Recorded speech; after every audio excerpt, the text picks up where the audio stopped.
Are you tired of paying a premium price for limited options at the grocery store? Do you want more variety in your food? Maybe a little bit of freedom? Or maybe you just want to stick it to the man? Well, use these simple methods for growing thousands of pounds of food in your backyard. Hey, how's it going, everybody? Welcome back to Art of Creation Homestead. My name is Jason. We're out here in Southwest Ohio, and we've got a lot of food growing. My wife Angela and I have been growing food for many years. I'm going to say 18 years at this point, okay? This is our 10th year on this piece of land. Before that, we actually grew food on the back porch, essentially, of our apartment or townhouse. We had a private entrance, private exit, or front door and back door, and we grew food right out the back door, right outside the kitchen. Nice little concrete patio looking area, and grew a lot of food just right there. Now here we are in a half acre of land, and we do not use our front yard. This is all in our backyard. So a very basic backyard, right? Over here and over here, right? Very basic backyard, but we can grow a ton of food just right here.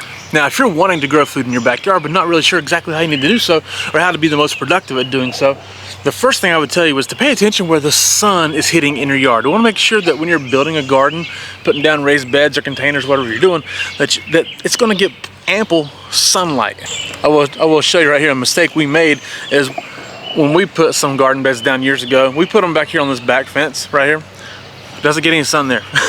All right, so you're not really gonna grow like green beans there very successfully. Okay, so that's a mistake we made years ago. Now, one thing I will tell you is those beds are still productive for growing greens and basil. Basil grows really well on there. So they're still productive, but then we're just figuring out how we can work with that. So those beds aren't as productive as they could be at this point. The second thing I'm going to tell you is to use the parameters of your yard first. So work outside in. You see, this is one side of our yard, privacy fence right here. Use this side, okay? Work outside in. Because honestly, you're not taking up as much of your yard as you think you are by doing so. Like if you're going to put raised beds down, especially raised beds, use the parameters of your yard the best way you can. And you really don't feel like you're losing that much of your yard that way, and you can kind of be more efficient with your movement, efficient with your space usage if you start outside in. Maybe the best example of how we've done that is this side right here, the other side of our yard. We used to have some raspberries over here. They were kind of they were productive, but they were kind of in the way. So I pulled them all out last year, tilled this space up. We have not been tilled before last year. Pulled them all out. Now I'm using this spot all the way through here, right? And it's much more productive.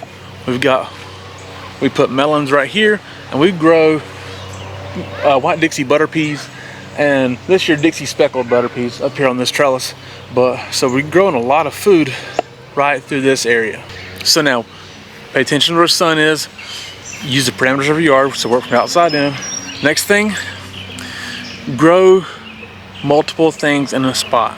Or grow like we grow in these containers right here. So these are green stalks. We have a promo code for those if you want down in the description.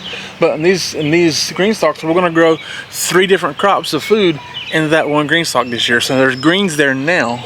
What we're going to do once the greens it's too hot and the greens can no longer grow, they get bitter, we're going to wind up pulling all those out, planting some green beans in there, okay? And then those green beans will only go 60 days or so, and we'll have time to put some more greens in there later, or maybe peas, something like that, something that can handle the cool weather. So grow in the seasons especially, which will be the next thing I'll tell you is use multiple crops in the same spot, but also grow in the seasons. Understand what you can grow, when you can grow it. Greens don't grow in July most of the time. Okay, they're just too hot, especially like lettuce, spinach, really especially spinach too. So that's not gonna work either. They just don't like the heat. So do some research or watch some videos. I'm sure I've got some videos out there somewhere that can talk about that. But make sure you're growing things in the appropriate season. Tomatoes aren't gonna grow well if you're trying to start them in October, okay? Plain and simple. But if you have some greens ready to go, greens can handle that. And they can last a little bit later into the year. They can handle some cold weather. Some things can handle being frosted on. Some things are better after they're frosted on. So be aware that there's certain seasons for everything. Now maybe not January in the northern tier of the country, right? But you understand what I'm saying. Grow things at the appropriate time of year. And use whatever method you can.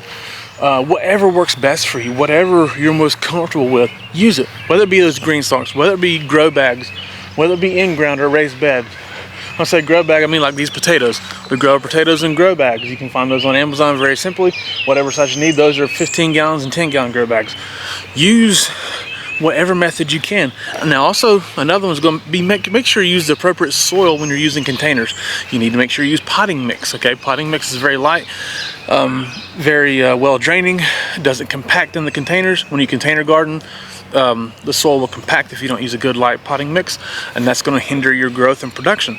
So make sure you use the right soil in those containers. And also, it ain't just about growing vegetables.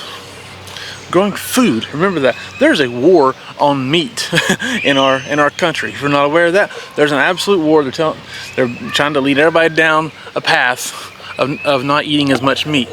So you can start growing your own protein right here. These chickens are an amazing protein source. Not because I want to eat the chickens, but because they lay a lot of eggs. They produce so many eggs. Like, okay, so we have 21 chickens there. 19 of them can lay. 17 of them lay consistently, I would say, okay? Because we have some older, some younger. It's just what it's going to be. We've been getting, we'll say, around 90 eggs a week. That's some plus or minus a few eggs a week, whatever. So 90 eggs a week. And a large egg is 2 ounces. That's 180 ounces of food. Divide that by 16, because 16 ounces is a pound. That's 11 1/4 pounds. Not bad, okay? 11 1/4 pounds every week for all summer long, or all spring long. Maybe a little less in the summer once they get wore out. Who knows? Depends on the age of your chickens. Let's just say you got 10 pounds of eggs a week, okay? That's a couple 100 pounds of food right there in a good laying season. That's a lot of food, right? I mean, it's a lot of really high quality protein. So you can't forget that. Don't forget the value of a good laying hen, right? That's protein. It may not be meat necessarily. It's a good protein, good healthy protein, if they're treated right.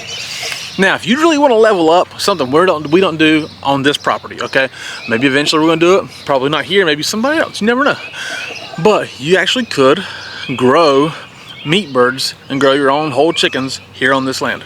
You can set up a chicken tractor for as many birds as you want. Let's just say 15 birds. Set a chicken tractor up right here, move them every day, have several paddocks going this way, up this way. You can go back down this way and probably back up this way, around this way, down, around the other side, all the way around.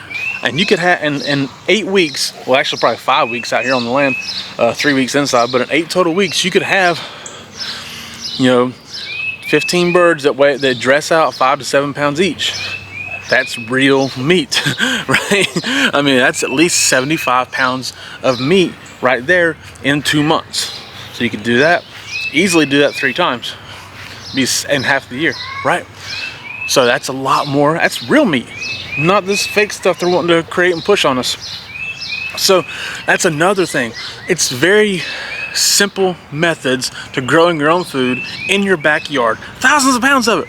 Life-changing, difference-making food right in your backyard. I encourage you to do so. Thank you all so much for watching. I do appreciate it. My name is Jason. This is Art of Creation Homestead. God bless y'all and goodbye.